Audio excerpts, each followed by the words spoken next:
नमस्कार दोस्तों, स्वागत है आपका आपके अपने चैनल डे यंग योग में, जहाँ हम बात करते हैं योग प्राणायाम मुद्रा और आपके सेहत की। आज हम बात करेंगे आईयूआई ट्रीटमेंट। आईयूआई ट्रीटमेंट करवाने के बाद बहुत सी महिलाओं को ये चिंता रहती है कि अब क्या करें और क्या ना करें, कौन से योग या प्राणायाम सुरक्षित है और कौन सी चीजें बिल्कुल भी नहीं करनी चाहिए। तो मैं आज आपको बताऊंगी पूरी जानकारी, ताकि आपकी आईयूआई सफलता की संभावना और भी बढ़ सके। पहला है आईयूआई के बाद क्या करें। नंबर 1, आईयूआई के बाद शरीर को ज़्यादा थकाना नहीं है। हल्के काम करें, लेकिन पूरा दिन बिस्तर पर भी ना रहे। थोड़ा चलना फिरना ज़रूरी है ताकि ब्लड सर्कुलेशन बना रहे। Number 2, hydration. हाइड्रेशन बहुत ज़रूरी है। दिन भर में 8 से 10 गिलास पानी ज़रूर पिए। साथ में नारियल का पानी, दूध या सूप जैसी चीज़ें पी सकते हो। इससे गर्भाशय में जो परत है, लाइनिंग, स्वस्थ रहती है। नंबर 3 है हेल्दी खाना। प्रोटीन और आयरन युक्त भोजन करें, जैसे मूंग दाल, दूध, सूखे मेवे, अंडा अगर आप खाते हो, दही और फल। बहुत गर्म या ठंडी चीज़ें, बहुत ज़्यादा ठंडी चीज़ें ना लें। 4th है हमारा योग और प्राणायाम। आईयूआई के बाद बारी आसन बिल्कुल भी ना करें, सिर्फ ये 3 योग आसन करें। चलो स्टार्ट करते हैं हमारी ये 3 योग और प्राणायाम। सबसे पहला है हमारा वज्रासन। उसके लिए हमें अपने मैट को बिछाना होगा। उसके ऊपर आराम से बैठ जाएं। अपने मैट पर अपने घुटनों के बल आ जाएं, जिस प्रकार वीडियो में बताया गया है उस प्रकार आ जाएं। अपने दोनों पैरों को इस प्रकार मोड़कर एड़ियों के बल बैठ जाएं। कमर गर्दन बिल्कुल सीधी, अपने कमर गर्दन को सीधी रखें, रिलैक्स रहें और आईज को बंद करें। दोनों हाथों को अपने सामने इस प्रकार से रखें। आराम से सांस लें और छोड़ें। ये आसन और प्राणायाम करते हुए अपने बॉडी को बिल्कुल भी स्ट्रेस नहीं देना है, रिलैक्स रहना है। वज्रासन एक ऐसा आसन है, आप इसे खाना खाने के तुरंत बाद भी कर सकते हो। ये आसन आपके पाचन को सुधारता है, रक्त प्रवाह को पेल्विक एरिया में बढ़ाता है, गर्भाशय को मजबूत करता है। आईयूआई के बाद एम्प्लॉयमेंट के लिए शरीर को तैयार करता है नेचुरल तरीके से। 5 से 10 मिनट के बाद रिलैक्स हो जाएं, अपने पुराने पोजीशन पे आएं।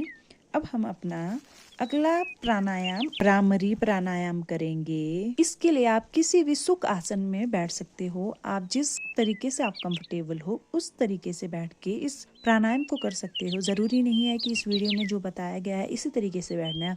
आप सिंपल भी पैरों को नॉर्मली ऐसा करके बैठ सकते हो, जो आपको कंफर्टेबल रहे।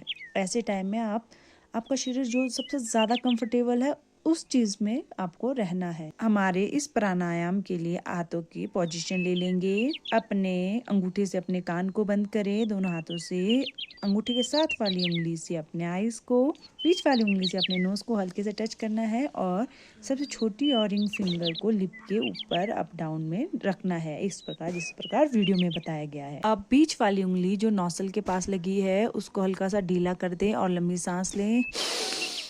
जो बीच वाली उंगली है उसको हल्का सा दबाएं, नोस्टल को दबाएं दोनों उंगलियों से। और जब आप सांस छोड़ोगे तो आपको गुंजन की क्रिया करना है, आवाज करते हुए सांस को छोड़ना है।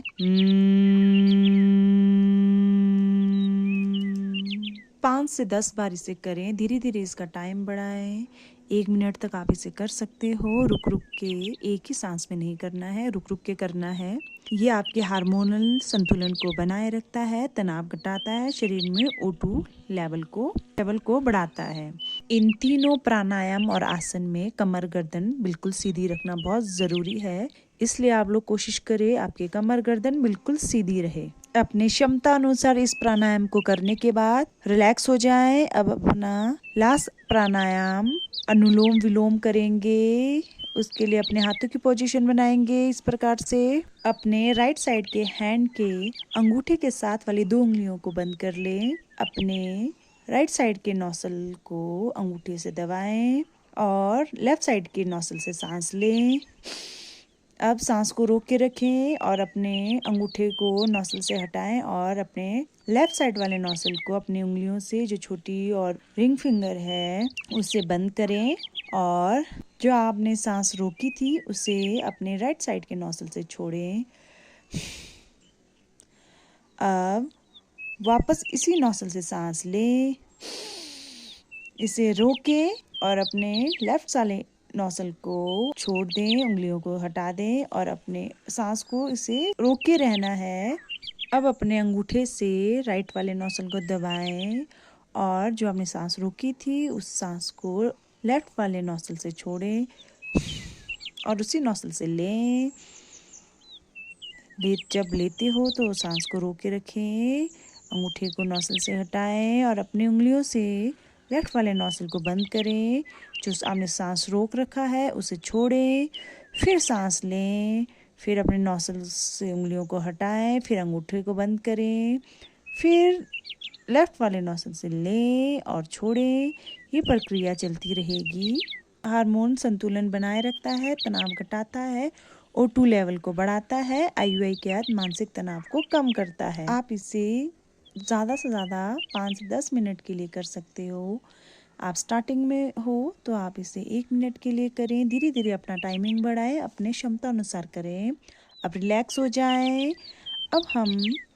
अब हमारा एक लास्ट बोल सकते हो आप, प्राणायाम, आसन, रिलैक्सेशन कुछ भी बोल सकते हो।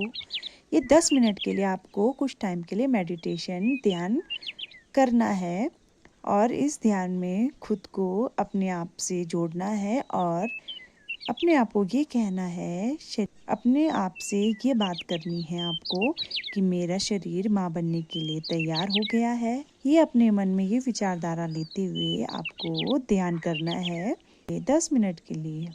10 मिनट बाद आप रिलैक्स हो जाएं। नंबर 4 पे था हमारा योग प्राणायाम, अब नंबर 5 पे है पॉजिटिव सोच और मन की शांति। IUI के बाद मन को शांत रखना बहुत ही ज़रूरी है। तनाव हार्मोन्स बढ़ने से गर्भ ठहरने में रुकावट आती है।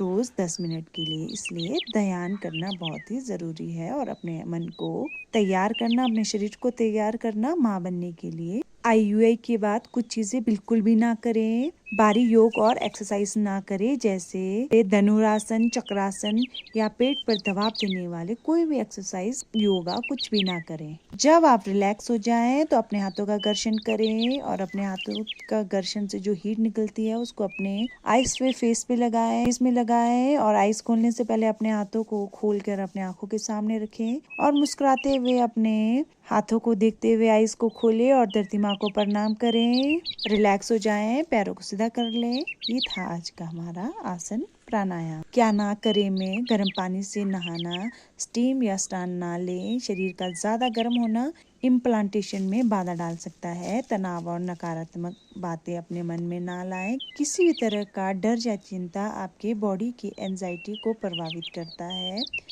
इसलिए आपको इन सब का ध्यान रखना है। संबंध 4 से 5 दिन बाद ही रखें, डॉक्टर की सलाह के बाद ही लें। डॉक्टर से सलाह लेना बहुत ज़रूरी है, उसके बाद ही आप आगे प्रोसेस कर सकते हो। तो दोस्तों, IUI के बाद ये कुछ सरल बातें हैं जो आपकी प्रेगनेंसी चांस को बढ़ा सकता है। याद रखिए, ये सफ़र थोड़ा लंबा हो सकता है, लेकिन भरोसा रखिए, जब मन और शरीर दोनों पॉजिटिव होते हैं तो परिणाम भी पॉजिटिव होता है। अगर वीडियो पसंद आया हो तो लाइक, शेयर और सब्सक्राइब करना ना भूलें और कमेंट में लिखिए आप अगला वीडियो किस टॉपिक पर चाहते हो। नमस्कार दोस्तों, खुश रहें और स्वस्थ रहें।